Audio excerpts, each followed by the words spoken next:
Assalamualaikum warahmatullahi wabarakatuh. Jumpa lagi di Mas Cu Channel. Kali ini ada sebuah video menarik dari mantan alumni Al-Zaitun yang ikut mengomentari Syekh Panji Gumilang selaku mantan gurunya. Kita simak dulu videonya. Ramai dengan statement kalau ibadah ke tanah suci itu adalah buang-buang uang, dan bilang kalau Indonesia juga adalah tanah suci, jadi ngapain jauh-jauh ke tanah suci. Ini videonya. Otak orang Indonesia hari ini banyak yang salah memahami tanah suci karena tidak membaca atau kebangsaannya. Bayar 35 juta, sepo-sepo berangkat mudah-mudahan mati di tanah suci. Di mana itu? Atau di Madinah. Kira-kira otak orang Indonesia atau otaknya Panji Gumilang yang salah memahami tentang tanah suci ini? Karena di dalam Al-Quran sendiri Allah Subhanahu wa Ta'ala yang menyatakan bahwa tanah suci itu adalah kota Mekah dan kota Madinah, sehingga Dajjal pun tidak mampu memasuki kedua kota tersebut karena dijaga oleh para malaikat. Bahkan Allah Subhanahu wa Ta'ala sudah menetapkan kota Mekah sebagai kota suci sejak penciptaan langit dan bumi hingga hari kiamat. Sesungguhnya kota ini Allah telah memuliakannya pada hari penciptaan langit dan bumi. Ia adalah kota suci dengan dasar kemuliaan yang Allah tetapkan sampai hari kiamat. Hadis riwayat Bukhari dan Muslim.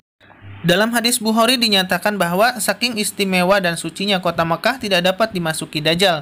Rasulullah Shallallahu Alaihi Wasallam bersabda, tidak ada satu orang pun negeri melainkan akan diinjak Dajjal, kecuali Mekah dan Madinah. Tidak satu pun lorong menuju kota tersebut kecuali di sana terdapat para malaikat yang berbaris menjaga kota tersebut.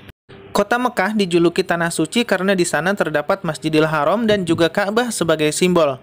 Sedangkan di Madinah dijuluki kota suci karena di sana terdapat Masjid Nabawi sebagai pusat kekuasaan Islam. Jadi kira-kira otak siapa nih yang salah memahami tanah suci? Apakah otak warga Indonesia ataukah otak Panji Gumilang? Dan ternyata Agustus 2022 lalu Al-Zaitun ngadain kuliah umum yang menghadirkan Gani Hitman dari Ariel University, universitas negeri terbesar di Israel. Hasil dari diskusi itu ataupun hasil dari kuliah umum itu adalah Al-Zaitun ingin melakukan kerjasama dalam segala bidang dengan Israel. Untuk itu Panji Gumilang berencana untuk melakukan perjalanan ke Tel Aviv dan kemudian mengajak Gani Hitman ke Indonesia untuk pembicaraan lebih lanjut terkait kerjasama yang mereka janjikan. Simak cuplikannya. كذاك جميع إخواني بمعهد الزيتون لنا إرادة إيصال الأخوة بين أندونيسيا وإسرائيل، كذاك سياسية وكذاك غير سياسية.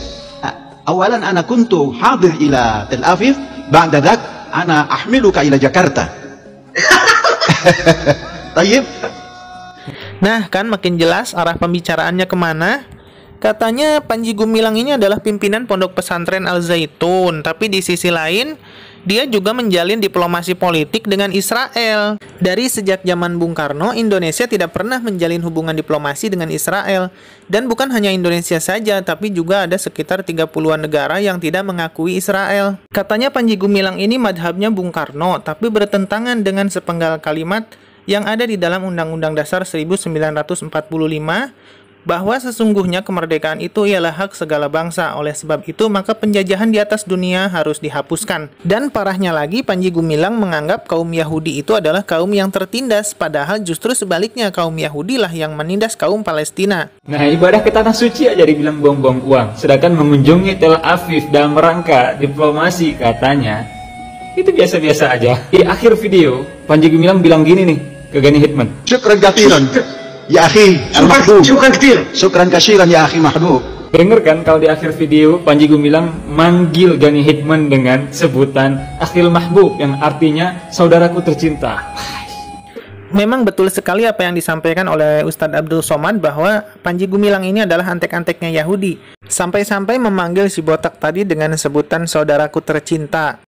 Panji Gumilang ini sangat simpatik dengan kaum Yahudi karena menganggap kaum Yahudi itu adalah kaum yang tertindas. Apakah Panji Gumilang ini kurang membaca sejarah atau bagaimana? Apakah mungkin Panji Gumilang tidak membaca Al-Qur'annya? Padahal Allah sendiri yang menyampaikan di dalam Al-Quran surat Ali Imran ayat 112, mereka diliputi kehinaan di mana saja mereka berada, kecuali jika mereka berpegang kepada tali agama Allah dan tali perjanjian dengan manusia. Dan mereka kembali mendapat kemurkaan dari Allah, dan mereka diliputi kerendahan yang demikian itu karena mereka kafir kepada ayat-ayat Allah dan membunuh para nabi tanpa alasan yang benar. Yang demikian itu disebabkan mereka durhaka dan melampaui batas. Yang dimaksud dengan ayat ini adalah kaum Yahudi itu sangat gemar sekali membunuh para nabi tanpa sebab, sehingga Allah murka lalu menimpakan kehinaan dan juga kerendahan terhadap kaum Yahudi. Nah, kemudian di dalam surat Al-Maidah ayat 64, tapi saya tidak akan bacakan ayatnya ataupun terjemahannya, silahkan dibuka di Al-Qur'annya masing-masing. Intinya bahwa Allah Subhanahu wa taala mengutuk orang-orang Yahudi. Kita bacakan dulu kalimatnya. Kalimat-kalimat ini adalah kutukan dari Allah terhadap orang-orang Yahudi, berarti bahwa mereka akan terbelenggu di bawah kekuasaan bangsa-bangsa lain selama di dunia dan akan disiksa dengan belenggu neraka di akhirat kelak. Jadi jelas ini adalah kutukan dari Allah Subhanahu wa taala terhadap orang-orang Yahudi. Bro, jelas kan kalau Al-Zaitun itu ada di pihak siapa dan kenapa mereka itu senang menyanyiin nyanyiannya mereka? Jelas dong. Anak ugani kabitahnian. Inni maktofu manai syefet akhim gamya Afenu syalu alahem. Dan ternyata nyanyian ini secara masif diajarkan dan bahkan mungkin semua santrinya wajib hafal mungkin.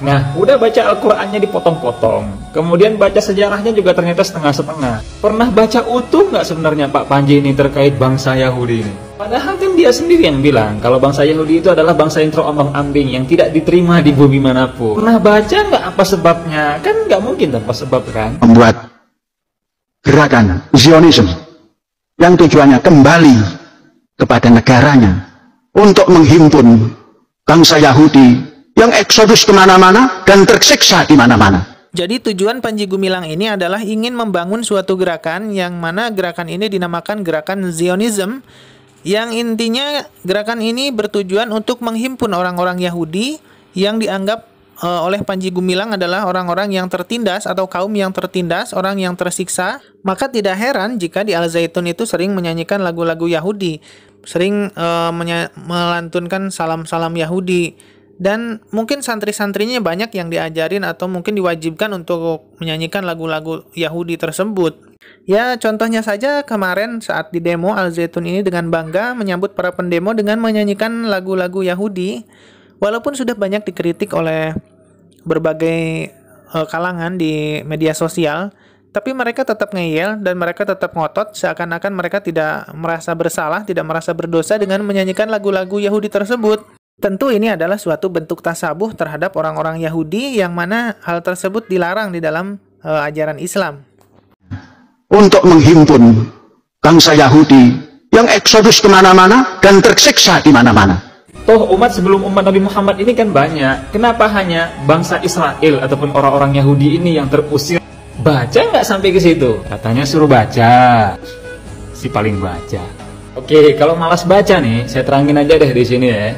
Pertama nih, kenapa mereka itu terusir? Allah itu sudah menerangkan bahwa mereka adalah bangsa ataupun kaum yang gemar menghilangkan nyawa para nabi. Dan bahkan Nabi Zakaria dan putranya Yahya pun meregang nyawa di tangan mereka. Cukup sampai di situ, ternyata mereka belum puas. Bahkan Ibnu Qayyim dalam kitabnya Hidayatul Hayrat mengatakan bahwa bangsa Yahudi pernah memberangus, pernah membantai 70 para nabi dalam satu hari. Kemudian di sore harinya mereka membuka pasar seperti tidak terjadi apa-apa. Ngeri kan? Pernah baca nggak Pak Panji ketika Theodor Herzl mengemis merangkak ke Sultan Abdul Hamid yang ketika itu menjadi Khalifah Turki Utsmani untuk memberikan sebidang tanah di Palestina, kemudian diberikan ke orang-orang Yahudi yang terusir dan ditolak oleh Sultan Abdul Hamid. Pernah baca nggak situ? Lihat berita nggak Pak Panji? Berapa banyak nyawa masyarakat Palestina yang melayang demi mempertahankan tanah air mereka yang direbut oleh tamu yang awalnya meminta perlindungan kemudian menjadi bengis dan serakah pada akhirnya mengklaim tanah si pemilik rumah? Baca nggak? Makanya nggak usah sosokan deh Pak Panji untuk membangun hubungan mesra dengan bangsa yang angkuh dan suka membuat kerusakan di atas muka bumi ini. Ya, betul sekali memang yang disampaikan oleh abang-abang ini. Dan perlu diketahui bahwa si abang yang berkomentar di dalam video ini adalah mantan alumni Al-Zaitun, yang mana beliau adalah muridnya dari Panji Gumilang ataupun murid dari Pendeta Saifuddin Ibrahim. Akan tetapi beliau ini tidak sepakat dengan pemikiran Panji Gumilang sehingga lebih memilih untuk melawan pemahaman-pemahaman atau ideologi dari Syekh Al-Zaitun tersebut. Jika Panji Gumilang ini masih tetap bersikeras untuk mendukung kaum Yahudi, paling tidak ada dua ketetapan yang akan dilanggar. Yang pertama adalah ketetapan dari Allah Subhanahu wa Ta'ala, dan yang kedua adalah ketetapan Undang-Undang Dasar 1945 yang menyatakan bahwa kemerdekaan itu ialah hak segala bangsa. Oleh sebab itu, maka penjajahan di atas dunia harus dihapuskan. Itulah yang dilakukan oleh Israel terhadap Palestina. Sedangkan di dalam Al-Quran, Allah menjanjikan 3 hal terhadap orang-orang Yahudi. Yang pertama adalah hukuman bagi bangsa Yahudi. Karena bangsa Yahudi dikenal memiliki sifat sombong atau suka merendahkan bangsa lain. Mereka juga kerap kali membuat kerusakan di atas muka bumi. Di dalam surat Al-Isra ayat 4 dijelaskan bahwa sesungguhnya kamu Bani Israel akan membuat kerusakan di muka bumi ini 2 kali, dan pasti kamu akan menyombongkan diri dengan kesombongan yang besar. Oleh sebab itulah Allah memberikan hukuman terhadap bangsa Yahudi sehingga bangsa Yahudi menjadi terpecah belah. Kemudian yang kedua, Allah juga menjanjikan kebangkitan bagi bangsa Yahudi. Setelah bangsa mereka terpecah belah, Allah juga memberikan orang-orang Yahudi kesempatan untuk mengalahkan mereka yang telah mengusir kaum Yahudi. Itulah janji kedua Allah yang sudah terpenuhi. Sebagaimana bangsa Yahudi telah berhasil membalas sakit hati mereka dan menduduki negeri Sam dan Palestina. Maka tak heran jika kekuatan militer dan ekonomi negara-negara barat hampir seluruhnya berada di belakang Yahudi. Dengan demikian, maka kesombongan orang-orang Yahudi semakin meningkat hingga hari ini. Hal ini sesuai dengan firman Allah dalam Al-Quran, kemudian kami berikan kepadamu giliran untuk mengalahkan mereka kembali, dan kami membantumu dengan harta kekayaan dan anak-anak keturunan, dan kami jadikan kamu kelompok yang lebih besar.